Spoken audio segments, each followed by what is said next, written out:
What is up everyone, it's Alex here.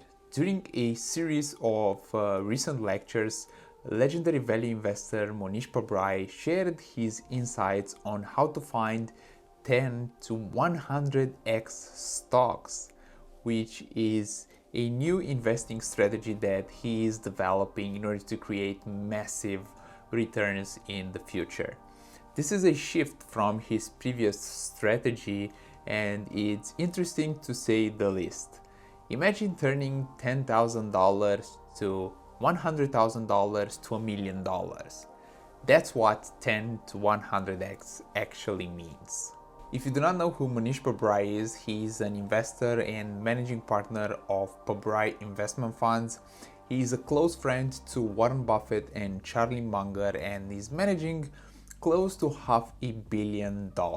He is also a fantastic investing cloner, which is a strategy, another one of his strategies that he actually recommends to all of us. That's a topic for another video. For now, let's waste no time. Here's the format of this video. First, we are going to touch very shortly about his previous investing strategy. Then the bulk of this video is going to be focused on how to find 10 to 100x stocks based on what Mohnish Pabrai shared with us during the lectures. And finally, I'm going to add a little extra information based on the material that he recommended that we read and I actually read, so I can give you some more insights on top of what he gave the students during the lectures. To better understand his new strategy, it's easier to understand his previous one, so you can understand where is he coming from and where is he going. And I'm going to package it in as a condensed format as possible. Mohnish Pabrai followed a typical value investing strategy where he bought cheap companies and then sold them when they reached the fair value or a little bit over fair value. So he was basically buying companies that were trading at a discount to fair value, waited until the companies reached fair value or a little bit above, and then sold them. Basically, he was buying $10 bills for $5, and once those $5 reached the value of $10, he would sell them. He created amazing returns with this strategy, but in his opinion, it's very difficult to get more than a 2 to 3x on your investment, and it's also very tax inefficient because you have to get in and out, and when you sell, you have to pay taxes on the gains, and the overall is a very inefficient process because you have to keep repeating the process to get those returns, and it's a very hands-on process and it's very time consuming and energy demanding. Now that you have an idea of his previous strategy, let's move on this new strategy of finding 10 to 100x stocks, which he developed from three main sources. One of the sources was his longtime friend Nick Sleep, who is famous for concentrating his portfolio in a small number of stocks, including Amazon and Costco, and holding those companies for a very long time. Nick Sleep's investment fund, since inception and until liquidation, returned a compounded annual return of 20%. And he invested in Amazon in early 2000s, and considering that he liquidated his fund in 2014, imagine how much of Amazon's growth, of Costco's growth, and of the other 10 to 100x stocks that he held in the portfolio are not accounted for. Like, his track record, it's probably way better than 20% per year. In any case, I went there on a tangent. The second source is 100 to 1 in stock market by Thomas Phelps, and the third one is 100 baggers, stocks that return 100 to 1 and how to find them by Christopher Meyer. The books are on the screen for your reference, and also there's going to be a link in the description down below with Nick Sleep's letters to shareholders if you'd like to download them. Okay, but you might be asking, well, how do I find those 10 to 100x stocks? I will tell you everything that I learned from Mohnish Pabrai in this video, and as I mentioned, I'm also going to add information that I found valuable from the books in the last part of the video, so stay tuned until there. We'll get all this covered. Mohnish Pabrai calls those 10 to 100x stocks spawners because those are businesses that are continuously incubating new businesses within themselves. A spawner is a business that is continually spawning additional businesses with huge potential. That's where the name comes from. In Mohnish Pabrai's view, those businesses, those spawners, have the best DNA or the best characteristics of growing 10 to 100 times as opposed to other businesses like, for example, Costco, that was a 10 to 100x stock, but it did not spawn any business. Walmart is another company that went over 100x since its inception, and it did not spawn any other businesses, but he found that the ones that have the best characteristics of becoming 10 to 100x stocks are those companies that he calls spawners. In his view, there are a few types of spawners: those creating new products in related markets, those who acquire businesses and grow them into much larger ones like Facebook did with Instagram, cloners like Microsoft that copy successful products and integrate them in their own, and another one, and the final one, is those businesses that create new businesses in unrelated areas or markets. The best spawners are what Pabrai calls apex spawners.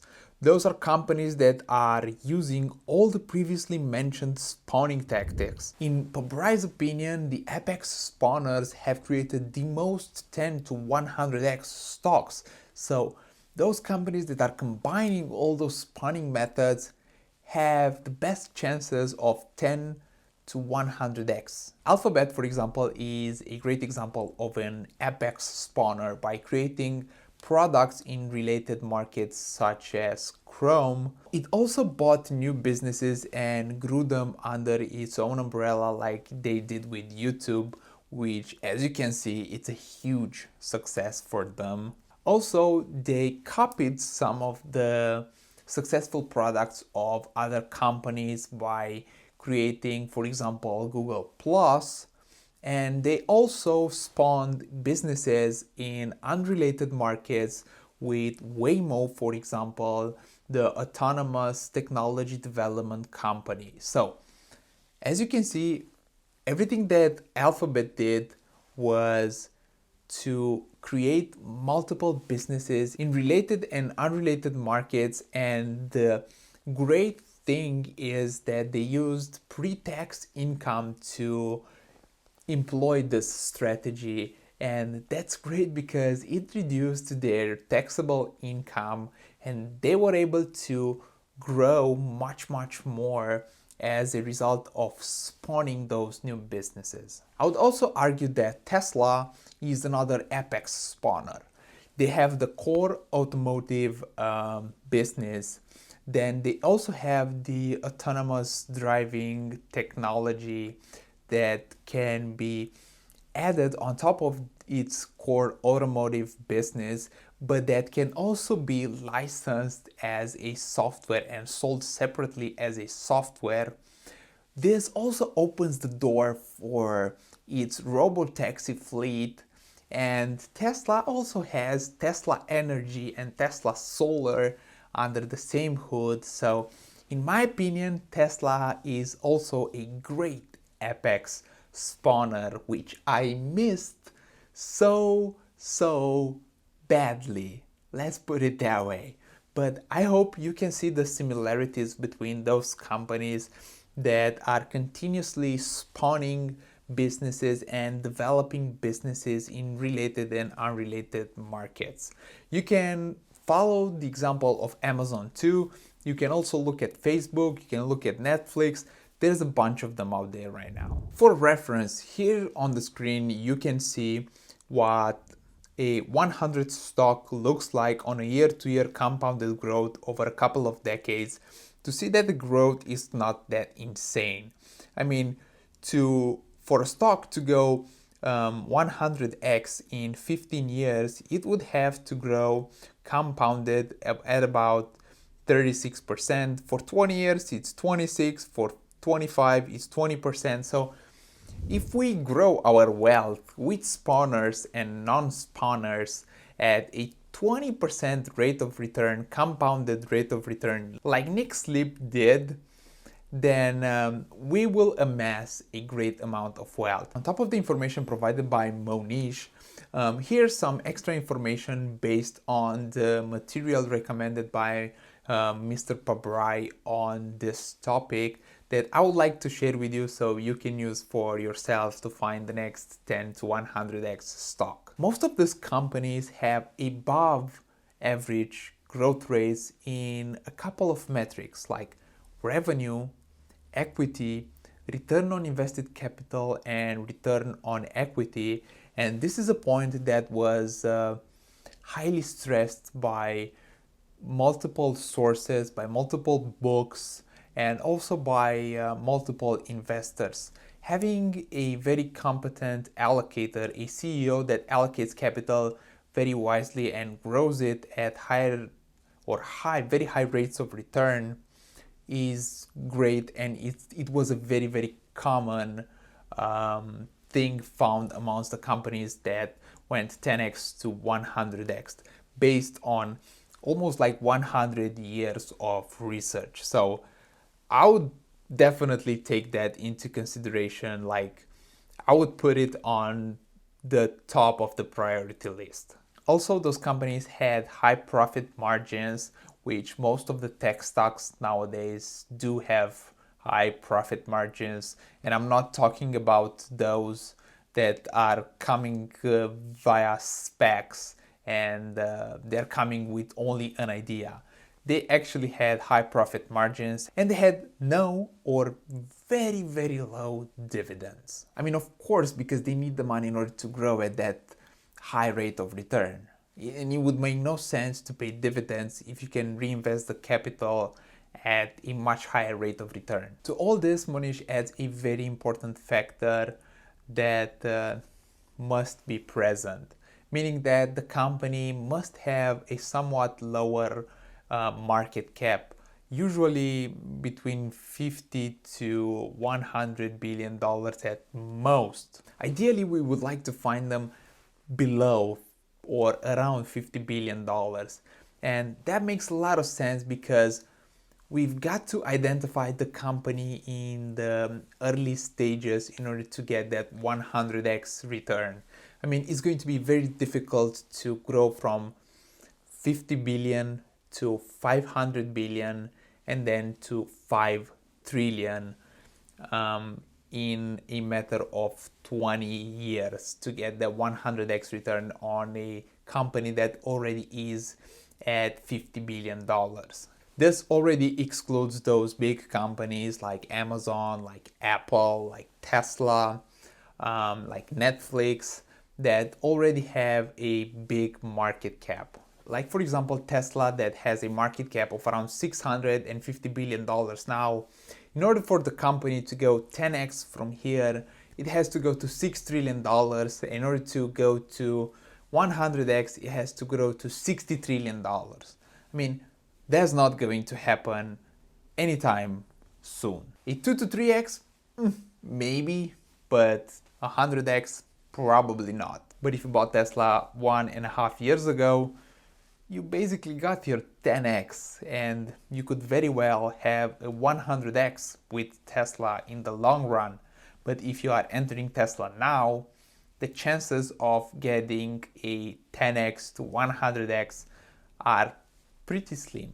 Another very valuable thing that I found about this strategy that goes a little bit against the value principles that Warren Buffett taught us and Ben Graham taught us is the fact that when you find these high growth value stocks, let's call them that way, they will usually be trading at a higher multiple, and they might seem expensive or that you are paying a premium, a steep premium for what the company is producing at that moment. But you've got to look at the company in the grand scheme of things and where it's probably going to be in 5 to 10 years. And that premium is actually worth paying. And this is a thing that's mentioned also by Mohnish Pabrai and by other investors, including value investors that invested in companies that 10 to 100x. Because those companies will probably never ever trade at a discount, because there's a lot of people that are noticing the growth of those companies and the potential growth of those companies. But in any case, it is worth paying the extra for the growth, because you will make so much money in the process that the fact that you paid 10 to 20% over fair value or 30% over fair value, it's not going to matter that much in the long run. So when you will probably find one of those companies, please be aware that it might be trading at a premium based on its revenues, based on its profits at that particular moment, at that early stage of its development. But in the future, that company is probably going to return a whole lot more than what you're paying for it right now, or when you find it. And a perfect example of this was Tesla in 2018 and 2019, and also early 2020, where by all metrics available, it was trading at a huge premium. And I was guilty of this. I mean, I did not invest in Tesla because I thought I was paying way more than I was getting, but I was totally wrong about it. I mean, even Mohnish Pabrai, who is a deep value guy, said that he would be willing to pay fair value or a premium for those companies that have the potential to grow 10 to 100x.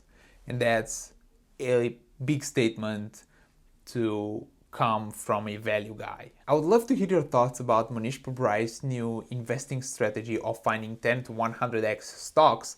And if you want to see another cool value investing video, make sure to check the video that's going to be on the screen in a few moments. And until next time, take care, have a wonderful day, and don't forget that you are amazing.